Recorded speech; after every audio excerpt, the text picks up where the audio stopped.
I made friends with President Moi. He came to understand that I wasn't quite a very useless person or noisy, you know. And progressively, then he appointed me to be an assistant minister. I think a year and a half into my being a member of parliament. And so I joined Marsden. And when I then joined Moi, he became very fond of me, so he gave me something that many people did not have. It's only people like Amos Wako and senior people, including my minister.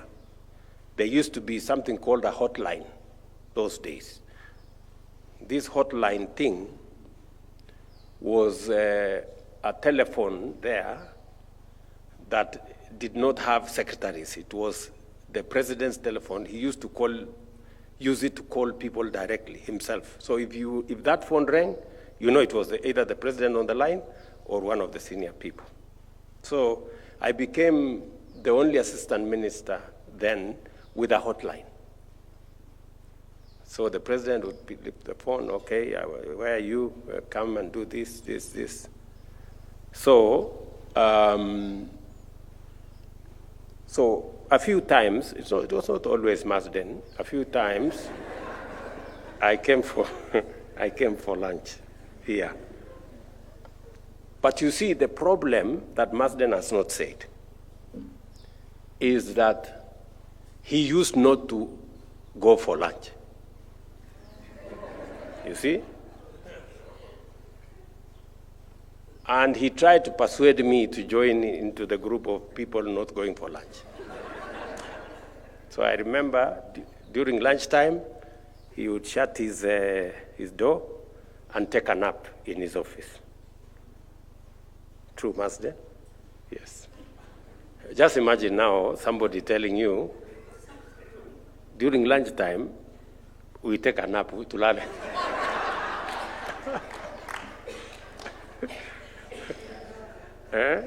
So,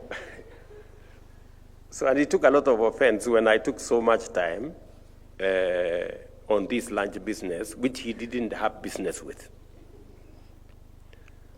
So, but you admit, Marsden, I answered all the questions. When I didn't go for this lunch, I answered all the questions well, very well. And we did very well then as a pack, myself working under Marsden.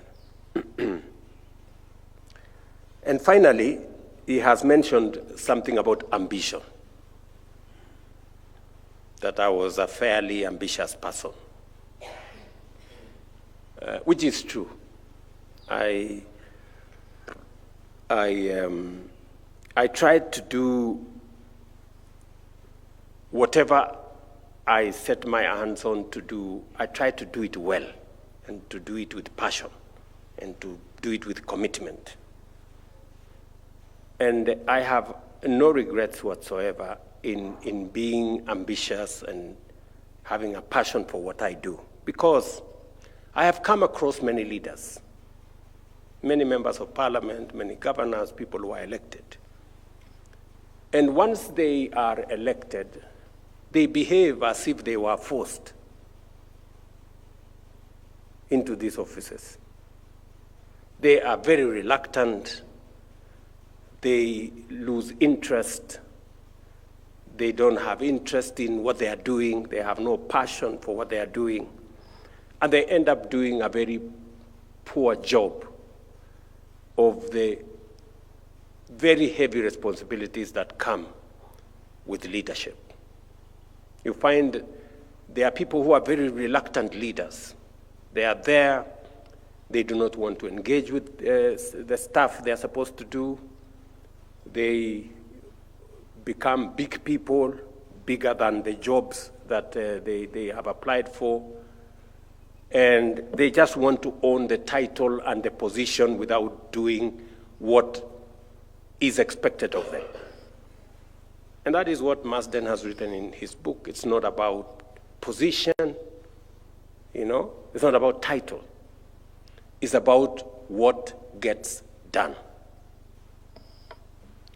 Many a times I am accused of micromanaging staff. But you see, when you have reluctant people whose mentality it is, tumeona serikali nyingi, we've been here, we've seen many ministers, we've seen many presidents, because it is the business as usual stuff. It is the roll of the mill, normal stuff. And that is the reason why I have taken it upon myself in the last 3 years to raise the ambition of our country. For far too long, Marsden, we have worked with the usual. We have made peace with mediocrity. We have, our standard has been the average. And somebody wrote a book and said, the enemy of the average. It makes you think you are not too bad, but it limits your ambition to do anything better. So, that ambition, my boss, Marsden, is what is driving me in this country. Yes, we cannot continue to make peace with mediocrity. We cannot operate with the average. We cannot be about the usual and the normal. We have to raise our ambition. We have to raise the bar and our standard. And it has to move from the ordinary to the extraordinary. That is driving all the things we are doing. You know very well, my predecessors, President Moi was great with education. Mwai Kibaki rolled our country into something called free primary education and made a huge contribution to getting everybody into school. Many thought free primary education was not a reality. It became a reality under President Kibaki. My good friend Uhuru Kenyatta told us we must do 100% transition. There were too many kids, slipping away after primary school, many dropping after secondary school. To do 100% transition. And it became my responsibility then to make meaning of all that. 100% free primary brought many kids into school. 100% transition made sure there were many children in the subsequent classes. And we ran into a very big problem on classrooms, teachers, and money to teach. And that is what has occupied me for the last 3 years. We have built an additional 23,000 classrooms to take care of both free primary and 100% transition. By January, we will have hired 100,000 teachers, again, to take care of the same problem. And today, we have a student-centered model that puts more money into our TVETs and our universities, again, to make sure that no child is left behind. We're basically doing what is necessary for us to develop the human capital that is going to support the transformation of our country. We are raising, number one, we have registered all our farmers because information, data, is central to any successful planning.